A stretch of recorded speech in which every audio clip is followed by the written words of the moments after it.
الله فإن الله سريع الحساب.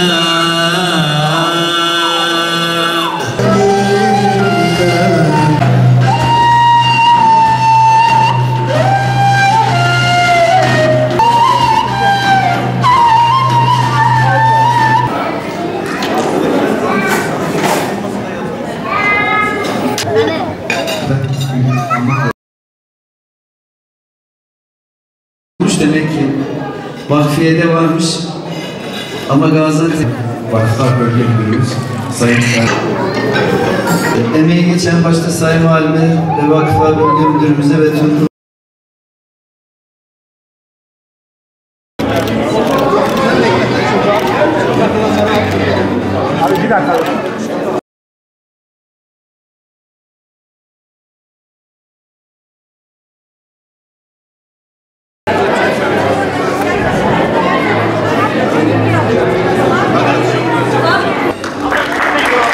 teşekkür ediyoruz. Kıymetli valime, değerli başkanımıza, belediye başkanlarımıza çok teşekkür ediyoruz. Efendim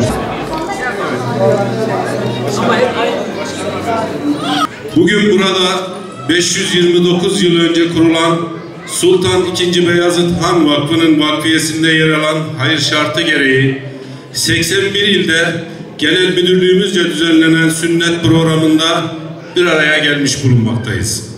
25 çocuğumuzun bu anlamlı gününde hem geleneklerimizi yaşatmanın hem de hayır ve bereketi paylaşmanın mutluluğunu yaşıyoruz. Bilinir ki yardımlaşma, dayanışma ve halden anlama toplumumuzun en değerli hasletlerindendir. Vakıflar, iyilik ve takvada yarışınız ilahi emrinin tecessüm etmiş halidir. Vakıflar Genel Müdürlüğümüz ihtiyaç duyulan her an vakıf kültürünün ve geleneğinin gerektirdiği şekilde iyilik ve takvada yarışan bir kimliğe sahiptir. Kurumumuz bu yarışta tüm vakıflarımızın ve insanlığın en güçlü destekçisidir.